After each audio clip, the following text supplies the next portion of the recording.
Ya, oke. Minggu lalu kita sudah belajar tentang siklus Carnot ya. Kita menghitung Q siklus, W siklus, kemudian masing-masing variabel pada tiap titik, lalu juga menghitung efisiensi mesin Calor atau mesin Carnot gitu ya. Nah, hari ini kita akan belajar tentang entropi dan energi Gibbs. Kemarin saya juga sudah memberikan videonya ya 2 minggu lalu. Saya kira sudah cukup jelas ya tentang entropi dan energi Gibbs. Jadi hari ini saya hanya akan mengulang saja tentang entropi dan energi Gibbs, kemudian nanti mungkin juga ada latihan soal. Gitu ya. Oke. Saya akan share screen.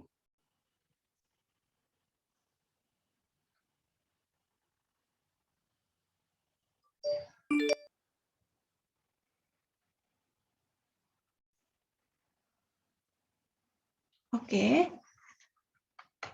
Sudah nampak ya teman-teman? Sudah, Bu. Sudah, Bu. Ya. Oke, jadi video yang saya berikan kemarin itu kan langsung menyasar ke apa sih entropi, kemudian persamaannya, lalu contoh soal. Juga dengan energi Gibbs atau Gibbs energi itu kemarin saya juga langsung memberikan persamaannya, lalu hubungannya dengan kesetimbangan kimia gitu ya. Nah, di sini saya akan mengawali dengan definisi dulu tentang apa sih entropi dan Gibbs energi gitu ya. Nah, jadi untuk kalau kita mau belajar tentang entropi dan energi Gibbs, kita perlu belajar tentang kespontanan reaksi gitu ya, atau perubahan kespontanan gitu ya. Nah, di sini ada 2 reaksi teman-teman. Reaksi atas, reaksi bawah gitu ya. Reaksi yang atas ini reaksi pembentukan gas nitrogen monoksida dari gas nitrogen dan gas oksigen. Nah, reaksi yang atas ini terjadi pada suhu tinggi. Gitu.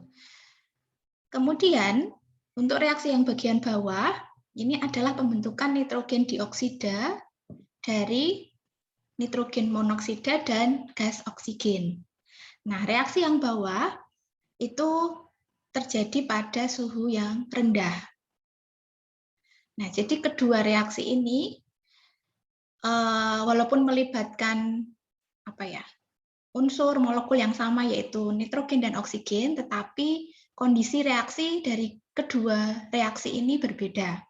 Di mana yang reaksi atas itu terjadi pada suhu tinggi, sedangkan reaksi yang bawah itu terjadi pada suhu rendah. Nah, gimana ya? Jadi reaksi mana yang lebih disukai itu kita lihat dari ilmu termodinamika. Jadi kita lihat dari entropi dan energi Gibbs-nya. Gitu ya. Jadi entropi dan energi Gibbs itu bisa menjelaskan mana reaksi yang disukai. Gitu. Apakah yang temperaturnya tinggi atau temperaturnya rendah. Nah, kita lanjut ke kespontanan reaksi. Ini ada gambar ya teman-teman. Gambar apa ya? Gambar mainan ya, mainan yang supaya bergerak itu harus diputar dulu. Ada yang tahu mainan itu? Jadi diputar pegasnya, springnya, pernya, nanti dia akan bergerak lalu dia akan jalan. Nah, kenapa saya menunjukkan gambar ini? Jadi mainan ini itu ketika kita berikan kita berikan gaya, kita putar pegasnya, maka dia akan bergerak. Ketika energi yang kita berikan dengan putaran tadi, kan kalau kita memutar berarti ada energi ya. Nah, energinya dipakai untuk dia bergerak. Ketika energinya sudah habis, maka dia tidak akan secara langsung memutar kembali. Nah, jadi gerakan mainan ketika dia mendapatkan sejumlah energi itu namanya gerakan spontan. Sedangkan kebalikannya, ketika kita memberikan energi lagi untuk dia bergerak lagi, itu namanya tidak spontan, terjadi ketidakspontanan reaksi.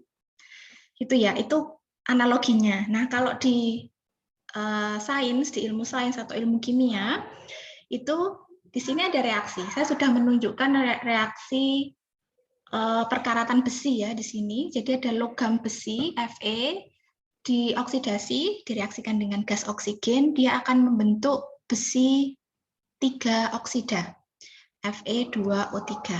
Nah, reaksi perkaratan besi itu adalah reaksi spontan, teman-teman. Jadi spontan terjadi, walaupun reaksinya berlangsung lama gitu ya. Perkaratan besi itu kan prosesnya lama ya, teman-teman. Nah, ini adalah reaksi ke kanan, itu adalah reaksi spontan. Sedangkan reaksi kebalikannya, yaitu kebalikannya itu berarti dari Fe2O3, dari besi 3 oksida, menjadi Fe plus O2, ini adalah reaksi tidak spontan. Jadi, perkaratan besi itu secara alami bisa terjadi. Gitu ya, apabila terkena oksigen, lalu terkena air, nah itu akan terjadi proses perkaratan besi. Tetapi reaksi kebalikannya, yaitu ekstraksi biji besi, ekstraksi besi dari besi 3 oksida itu tidak spontan. Jadi perlu energi yang sangat besar untuk bisa mengekstrak, mengambil Fe dari Fe2O3 menjadi Fe solid. Paham ya teman-teman ya? Jadi itu gambarannya, kespontanan reaksi dan ketidakspontanan reaksi. Jadi kalau reaksi itu berjalan secara alami, maka dia disebut reaksi spontan. Nah, di sini ada 3 poin penting ya dari reaksi spontan. Yang pertama, jika proses itu terjadi spontan, maka reaksi kebalikannya atau proses kebalikannya adalah tidak spontan. Selalu seperti itu ya. Reaksi ke kanan spontan, maka reaksi ke kiri tidak spontan. Nah, yang kedua adalah baik spontan dan tidak spontan itu prosesnya semua sangat mungkin terjadi. Tetapi hanya proses spontan yang dapat terjadi tanpa intervensi, tanpa adanya energi, tanpa adanya gaya, gitu ya. Nah, sedangkan proses yang non spontan itu memerlukan sistem, jadi perlu suatu sistem yang dikenai agen dari luar, eksternal agen gitu. Jadi perlu gaya dari luar, perlu intervensi dari luar sehingga proses spontan itu terjadi. Proses tidak spontan terjadi jika dikenai intervensi, dikenai agen dari luar dan gaya dan sebagainya gitu. Nah, kemudian beberapa proses spontan itu terjadi sangat lambat. Dan ada juga yang lainnya itu terjadi sangat cepat. Gitu ya. Jadi proses spontan itu tidak lalu dibayangkan selalu berjalan dengan cepat. Bahkan proses spontan itu pun bisa terjadi dengan sangat lambat. Contohnya tadi perkaratan besi itu kan lambat. Nah, di sini diberikan contoh melelehnya batu es batu gitu ya. Melelehnya es batu jika dimasukkan ke dalam air dingin, suhunya 1 derajat Celcius, reaksinya spontan, tapi dia akan terjadi sangat lambat. Jadi kalau teman-teman punya es batu, kita masukkan ke dalam air yang suhunya 1 derajat Celcius, dia akan meleleh, tetapi sangat lambat. Dan itu juga dianggap proses spontan. Nah, kalau kita bandingkan dengan kita melelehkan es batu ke dalam air panas suhunya 99 derajat Celcius, dia juga disebut reaksi spontan atau proses spontan, tetapi terjadi dengan sangat cepat. Gitu ya.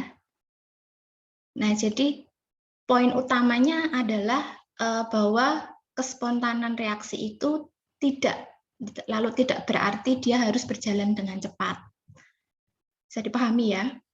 Jadi ada spontan, Kan kalau dari kata spontan itu kan berarti cepat gitu ya. Tidak selalu, ada reaksi spontan yang berjalan lambat. Contohnya itu tadi. Gitu ya teman-teman. Nah, apalagi nih. Nah, jadi ini saya capture dari buku Physical Chemistry-nya Atkins, karena baru tadi saya buat, jadi tidak sempat translate, nggak apa-apa ya, nanti saya translate tulisan aja. Nah, jadi slide ini itu menjelaskan bahwa ada dua orang ilmuwan ya, namanya Berthelot dan Thomson. Dia itu mengusulkan, dia menjelaskan bahwa kespontanan reaksi itu terjadi, jadi arah reaksi spontan atau perubahan spontan itu adalah arah di mana entalpi sistemnya menurun. Gitu. Itu menurut Berthelot dan Thomson. Jadi dia menjelaskan reaksi spontan arahnya adalah ketika entalpi sistemnya menurun. Kalau entalpi sistem menurun itu kan artinya terjadi reaksi eksoterm ya teman-teman. Eksoterm itu kan pelepasan elektron, pelepasan panas dari sistem ke lingkungan. Otomatis entalpi sistemnya berkurang atau menurun. Nah, tetapi ternyata pada kenyataannya itu tidak selalu reaksi yang berjalan secara spontan itu adalah reaksi eksoterm. Itu. Jadi tadi si Berthelot dan Thomson itu menjelaskan bahwa reaksi eksoterm itu seharusnya spontan. Tetapi pada kenyataannya ada juga reaksi eksoterm yang spontan, ada juga yang nggak spontan, yang tidak spontan.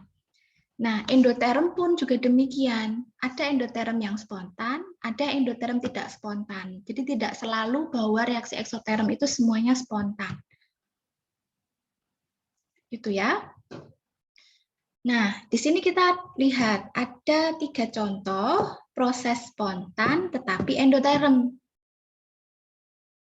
Contohnya adalah melelehnya es pada temperatur ruang, itu adalah proses endoterm ya, perlu panas.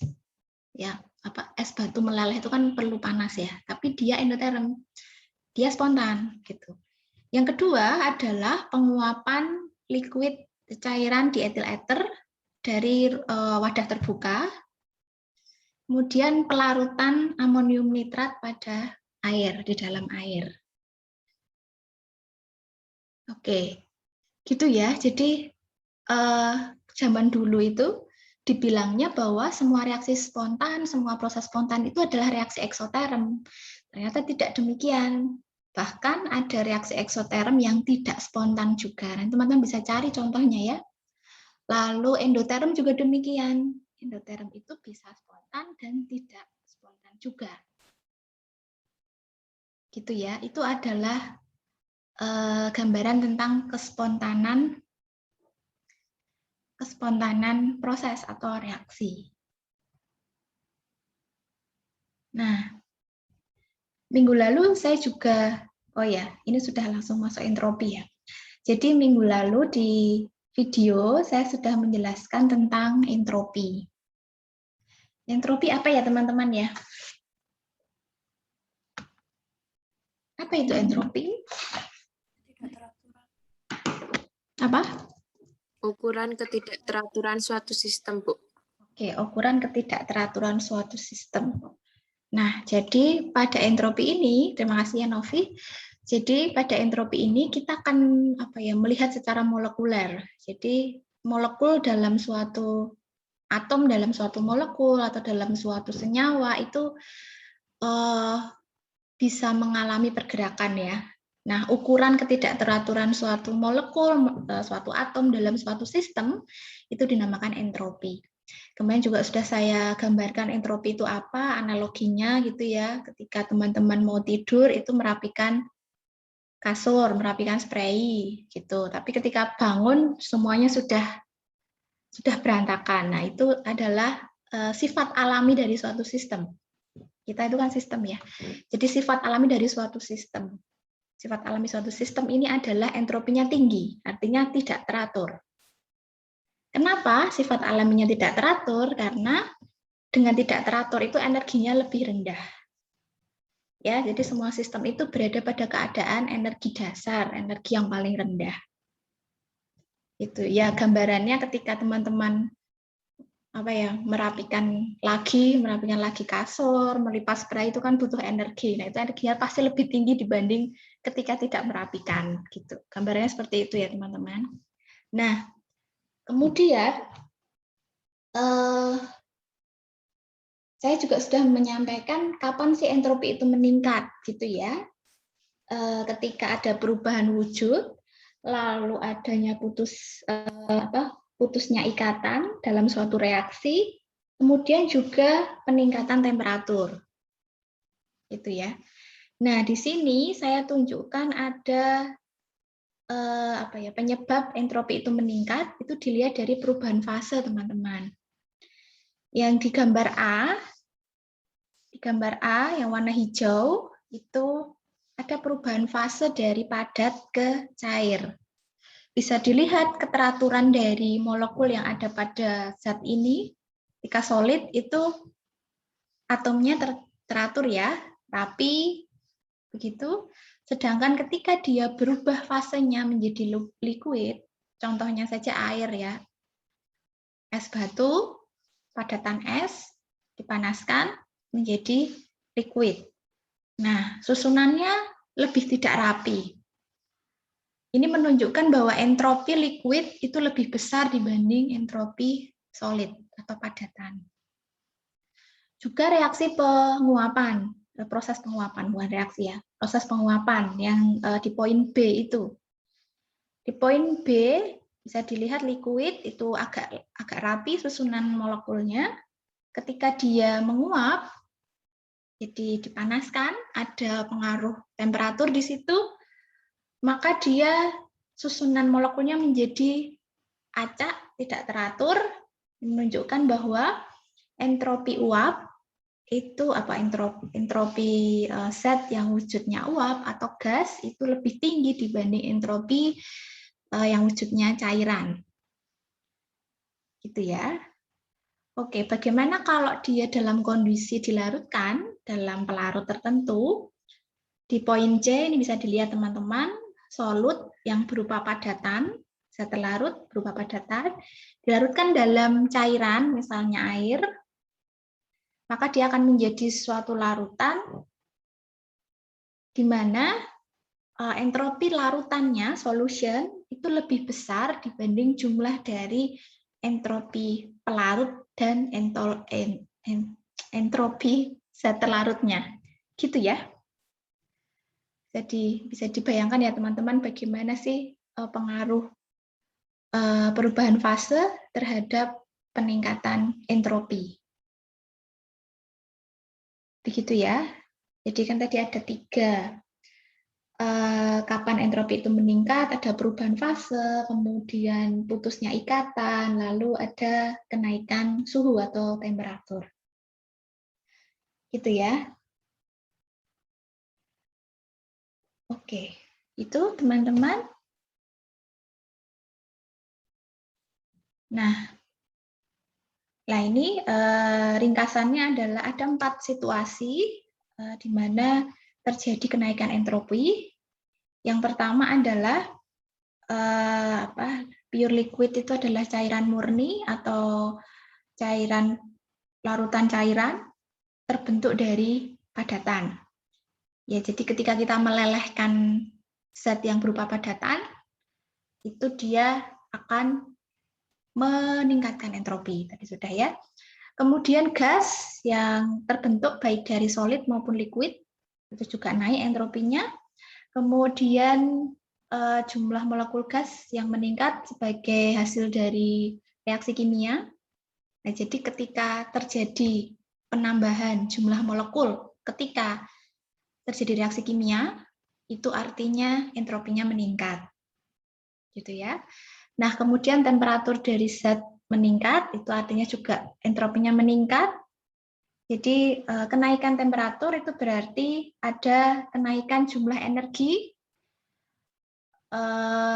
pada gerakan molekul, gitu ya. Jadi molekul itu bergerak ada 4 cara, teman-teman. Vibrasi, translasi, rotasi, dan saya kok lupa tiba-tiba. Translasi, vibrasi, rotasi, dan satunya apa lagi ya, teman-teman ya? Ada 4. Ayo yang teman-teman yang mengulang yang sudah dapat materi IR, ada Via, Lisa, Novi, Leonarda.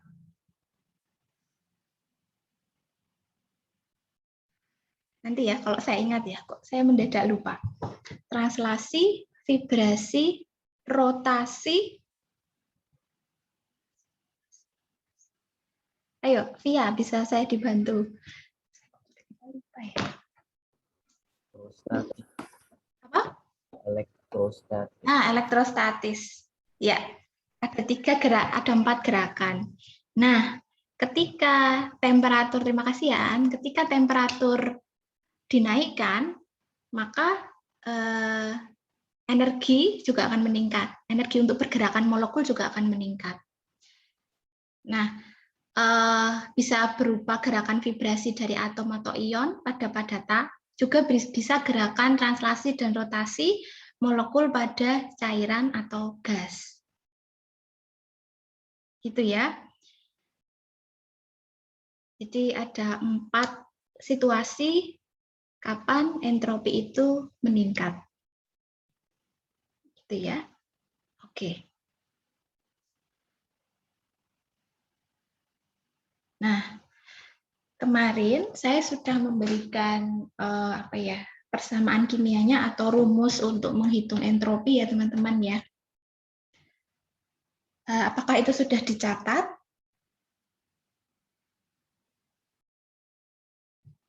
Apakah itu sudah dicatat teman-teman? Sudah ya? Oke. Saya akan sebentar.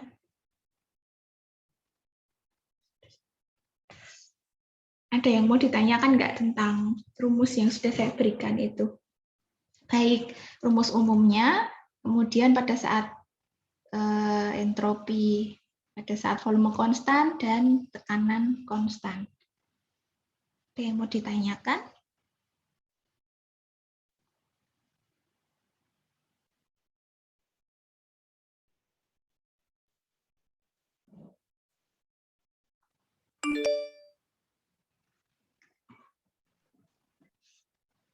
Oke, kemarin itu entropi ya, mungkin saya ulangi sedikit tentang entropi. Jadi persamaannya adalah ds dq reversible dibagi T. Oke, ini ya. Kemudian kalau kita hilangkan diferensialnya, dq reversible itu du min dw ya teman-teman. Kalau tidak salah kemarin di videonya saya ini plus ya. Nah, Iya, itu minus ya, tapi nanti hasil akhirnya sama. Jadi mungkin sekalian diperbaiki ya teman-teman ya. Jadi ds itu sama dengan du min dw per t. Kemudian kita integralkan untuk menghilangkan diferensialnya. ds sama dengan integral du min dw per t.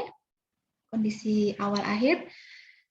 Kemudian delta S sama dengan integral du per T min integral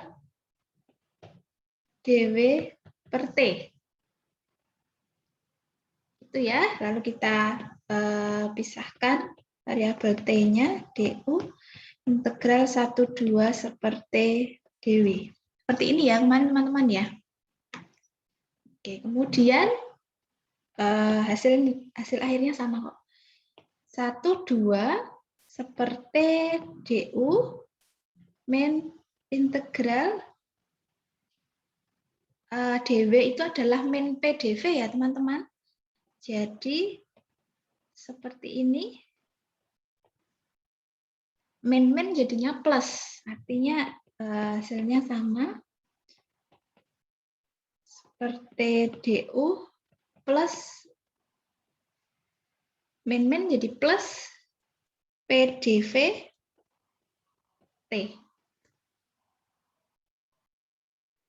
Nah, kalau perubahan entropi pada gas ideal, di mana PV sama dengan nRT, ya, gabungan dari hukumnya Boyle, Charles, dan Avogadro, maka hasil akhirnya adalah delta S CV kali ln T2 per T1 plus NR kali ln V2 per V1. Seperti ini ya teman-teman ya, rumus akhirnya. Nah, nanti tinggal di soal ditanyakan pada keadaan isokorik, volume tetap, atau isobarik, tekanan tetap. Itu ya, kemarin juga sudah latihan soalnya ya teman-teman ya. Gampang ya itu, tinggal dimasukkan saja. Nah, ada satu lagi persamaan atau rumus untuk menghitung delta S atau perubahan entropi pada keadaan standar. Itu hampir mirip dengan menghitung perubahan entalpi pada reaksi kimia, teman-teman. Kalau dulu di perubahan entalpi standar pada reaksi kimia itu kan sama dengan delta H produk dikurangi delta H reaktan. Nah, kalau ini juga sama. Jadi entropi delta S pada keadaan standar reaksi itu sama dengan sigma jumlah dari delta S produk dikurangi jumlah dari delta S reaktan. Tinggal dikalikan koefisiennya saja. Nah, gitu ya. Jadi data entropi setiap senyawa itu sudah ada. Jadi tidak perlu bingung teman-teman, sudah ada datanya, tinggal dimasuk-masukkan saja. Gitu ya. Itu tentang entropi. Ada yang mau ditanyakan, teman-teman? Jadi tadi untuk belajar entropi dan energi Gibbs itu kita perlu tahu kespontanan reaksi, gitu ya. Kapan reaksi spontan, kapan tidak spontan. Kemudian entropi itu pengertiannya sudah tahu juga. Lalu kapan entropi bisa meningkat, gitu ya. Ada yang mau ditanyakan sampai sini? Belum ada? Oke, kok belum ada, lanjut ke energi Gibbs ya teman-teman ya. Energi Gibbs.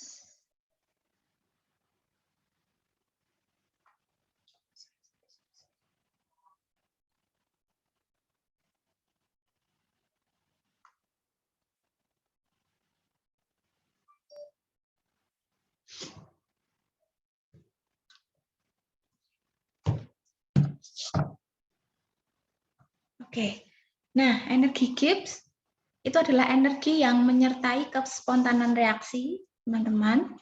Nah, perubahan energi Gibbs, simbolnya adalah delta G, untuk proses di mana T-nya konstan, itu adalah, ini persamaannya, delta G sama dengan delta H, perubahan entalpi, dikurangi temperatur, dikali perubahan entropi.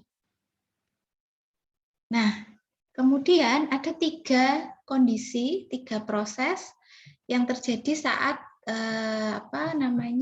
suhu dan tekanannya konstan. Ada 3 pernyataan. Yang pertama adalah jika delta G kurang dari 0, artinya dia negatif, maka proses berlangsung secara spontan. Gitu ya. Jadi kalau delta G-nya negatif, kurang dari 0, artinya proses itu berjalan secara spontan. Yang kedua, jika delta G lebih besar dari 0, positif, maka reaksi berlangsung atau proses berlangsung secara tidak spontan. Jadi membutuhkan intervensi supaya reaksi bisa berjalan. Nah, kemudian kalau delta G sama dengan 0, artinya proses berada pada kesetimbangan. Teman-teman kemarin sudah menurunkan reaksi hubungan antara delta G dan kesetimbangan, gitu ya. Jadi pada saat kesetimbangan itu delta G-nya sama dengan 0. Kamu nanti mendapatkan persamaan akhir K sama dengan E pangkat min delta G per RT, itu ya, kalau tidak salah ya, hubungan kesetimbangan dan energi Gibbs. Itu. Kemudian, nah, ini ada tabel kriteria perubahan spontan. Dilihat dari delta G, delta H, dan T, delta S. Case pertama, kalau delta hanya negatif,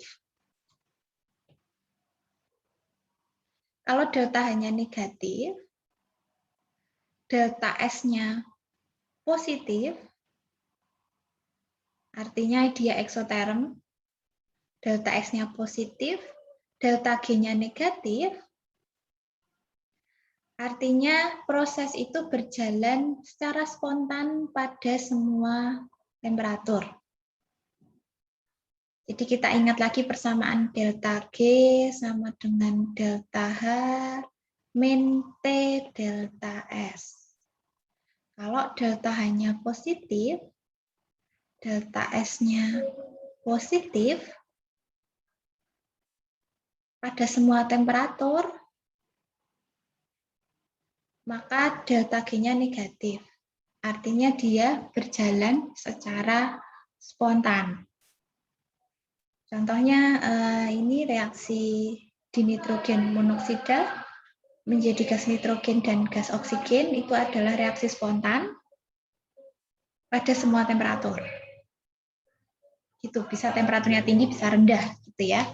Dia bisa terjadi pada dua temperatur, gitu ya. Kemudian case kedua itu kalau delta hanya negatif, delta S-nya negatif.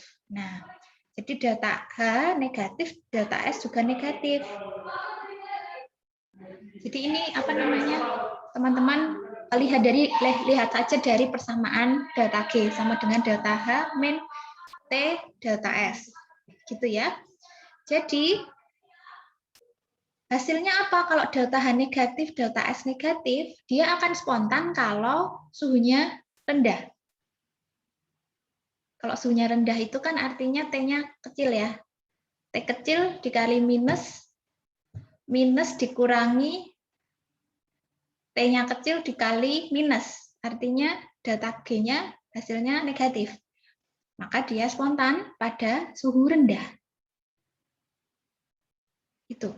Kalau delta G-nya positif, artinya dia tidak spontan ya. Selalu ya, delta G-nya lebih dari 0 artinya proses berlangsung tidak spontan. Nah, tidak spontan ketika suhunya tinggi. Nanti bisa dimasukkan ke persamaan ini ya, teman-teman. Jadi, delta H-nya negatif, delta S-nya negatif kali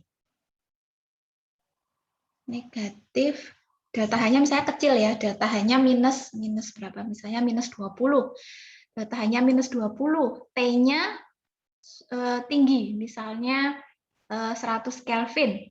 100 Kelvin dikali delta S-nya negatif. Negatif kali negatif itu kan positif. Maka minus 20 ditambah misalnya 200, maka delta G-nya positif. Gitu ya, nanti di apa ya, misalnya dikira-kira sendiri bisa ya, melalui persamaan delta G sama dengan delta H min T delta S. Juga case yang ketiga itu kalau delta H-nya positif, delta S-nya positif, artinya dia tidak spontan pada suhu rendah, justru kebalikannya dari case 2 tadi, dan dia akan spontan kalau suhunya tinggi.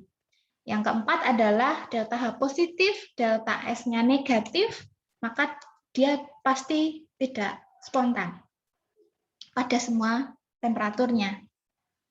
Gitu ya. Ini adalah pembentukan ozon, itu tidak spontan, teman-teman. Dari gas oksigen menjadi ozon. O3. Oke, gitu ya. Ada 3 kriteria, teman-teman. Kapan dia spontan, kapan tidak spontan.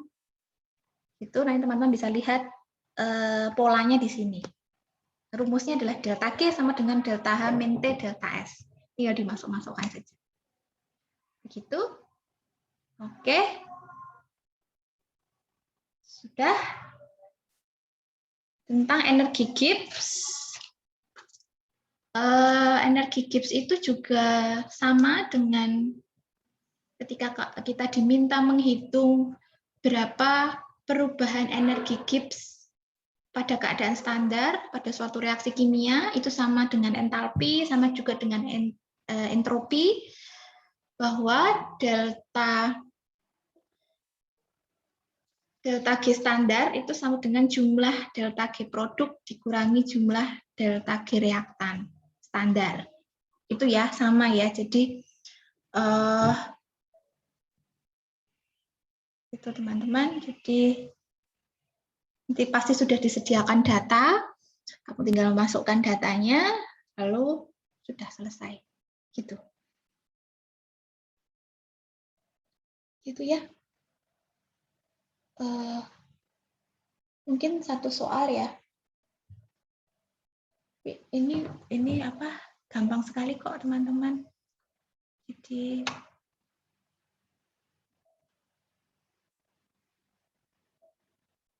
cuma apa ya? Matematik banget gitu. Kalau ngitungnya benar ya udah betul. Jadi saya tulis soalnya ya. Ketahui delta G standar untuk pembentukan CO2 gas itu sama dengan minus 394,4 kilojoule per mol. Kemudian diketahui juga delta G pembentukan untuk gas karbon monoksida sama dengan minus 137,2 kilojoule per mol.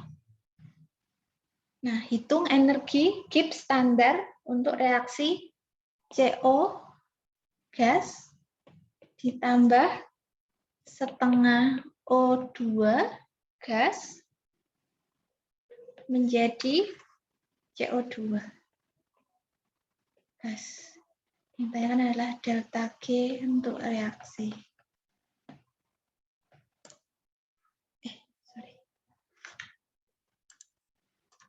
Gitu. Caranya gimana teman-teman? Jadi pastikan dulu reaksinya sudah setara. Pastikan dulu reaksinya sudah setara. Ini sudah setara belum ya? Sudah ya? Oke.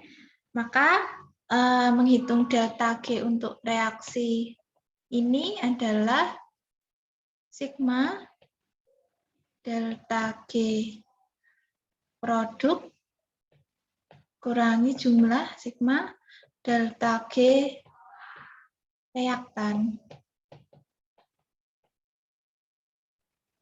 Produknya apa di sini, teman-teman? CO2 ya. CO2 koefisiennya 1, sama CO2 delta G, FCO2 dikurangi, reaktannya ada delta G, FCO, terus ditambah setengah kali delta G FO2. Sama dengan dimasukkan yang sudah diketahui, CO2 berapa? Minus 394,4 kilojoule per mol. Kemudian delta G CO minus 137,2 kilojoule per mol ditambah setengah dari delta G FO2 itu 0, teman-teman. Jadi bisa lihat di tabel delta G ya. Di buku Atkin ada, nanti bisa dicek. Ini berapa teman-teman hasilnya? Minus 394,4 ditambah 137,2. 257,2. Berapa? Minus 257,2. 257,2 kilojoule per mol. Udah seperti itu aja teman-teman. Itu ya, menghitung delta G, menghitung delta S juga. Tinggal dimasukkan delta G produk dikurangi delta G reaktan. Ada pertanyaan?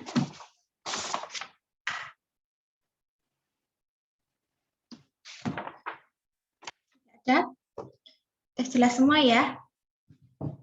Oke, jadi itu saja sebetulnya untuk entropi dan energi Gibbs. Sebetulnya ada energi Helmholtz juga, tapi tidak perlulah energi Gibbs saja. Helmholtz-nya nanti teman-teman bisa baca sendiri, tapi itu tidak saya keluarkan di UTS. Jadi kalau ada waktu luang silahkan dibaca. Kalau nggak ada ya sudah nggak usah. Besok aja kalau teman-teman lanjut S2 bisa dibaca itu ya. S2 kimia tapi bisa dibaca, tapi kalau nggak ya nggak usah. Kenapa delta G saya berikan? Karena kan energi Gibbs itu kalau di SMA teman-teman mungkin ingat ya, ada persamaan Kp sama dengan E pangkat min delta G per nRT. Ya, nah itu kan, tapi kalau dulu itu langsung tiba-tiba muncul rumusnya jebret gitu. Tidak dikasih tahu prosesnya. Nah itu prosesnya sudah ada di video kemarin ya, jadi silahkan nanti bisa dipelajari lagi kenapa kok bisa menjadi hubungannya seperti ini, Kp sama dengan E pangkat min delta G per nRT gitu. Oke. Ini reaksi setimbang artinya delta G-nya sama dengan 0, kemudian proses spontan itu delta G-nya negatif, kurang dari 0, kalau proses tidak spontan delta G-nya positif, lebih dari 0. Itu ya teman-teman, ada yang mau ditanyakan? Saya kira itu saja untuk hari ini. Kalau tidak ada yang bertanya, jadi minggu depan kita UTS teman-teman. Materinya mulai dari awal, dari gas sampai energi Gibbs. Waktunya 3 jam, mulai pukul 9 sampai 12. Itu caranya teman-teman nanti bisa mengerjakan di kertas. Itu ditulis nama NIM, jangan lupa nama NIM tulis di kertas beserta caranya, kemudian nanti bisa di-scan, terus di-upload di LMS. PDF ya yang di-upload ya teman-teman. Gitu. Kemudian saya pasti sediakan waktu untuk mengirimkan jawaban. Jadi mungkin saya lebihkan setengah jam, dan jadi nanti saya tutup jam 12:30 LMS-nya. Jadi kalau teman-teman jangan mengerjakan sampai 12:30 gitu ya. Kerjakan sampai jam 12, sisanya dipakai untuk upload jawaban. Jangan sampai nanti bilang waktunya kurang gitu. Karena sudah sangat panjang ya.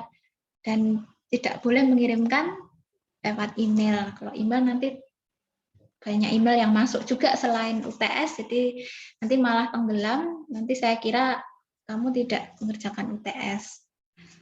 Itu ya, jadi kirim di LMS tepat waktu, jangan molor ya. Dan dikerjakan sendiri-sendiri ya teman-teman. Jangan berdiskusi, diskusinya sudah ini saat kuliah saja. Kalau saat ujian jangan berdiskusi, jangan malah dibalik ya. Itu jadi kerjakan individu sebaik-baiknya, pelajari dulu materinya. Jadi ketika UTS itu tidak cari-cari materi. Ini kan pasti open book ya teman-teman. Jadi dipersiapkan, materi ini tuh di sini tempatnya, pelajari caranya gitu. Jadi ketika UTS sudah tidak bingung lagi cara mengerjakannya. Gitu. Oke, gitu teman-teman. Ada yang mau ditanyakan? Dan minggu depannya sudah dengan Pak Johnson ya, beliau akan menyampaikan tentang kesetimbangan. Itu jadi ini pertemuan terakhir untuk mata kuliah ini ya. Kita nanti bertemu lagi di mata kuliah dasar-dasar kimia anorganik. Jadi tukeran saya dengan Pak Johnson. Dengan saya setelah UTS di Dekano, sedangkan Dermo dengan Pak Johnson. Gitu. Ada yang mau disampaikan teman-teman sebelum saya akhiri? Tidak ada ya, tidak ada. Cukup sekian teman-teman, selamat belajar. Disiapkan dengan baik untuk UTS-nya supaya hasilnya baik, hasilnya optimal, sehingga nilainya juga baik dan tidak perlu mengulang lagi. Itu ya, terutama untuk teman-teman angkatan 2018 itu. Jadi jangan sampai mengulang lagi ya. Jadi dimaksimalkan semuanya. Oke, itu saja dari saya. Terima kasih. Terima kasih, Bu. Baik, Bu. Terima kasih. Selamat pagi. Selamat pagi. Terima kasih Bu. Selamat pagi. Terima kasih, Bu.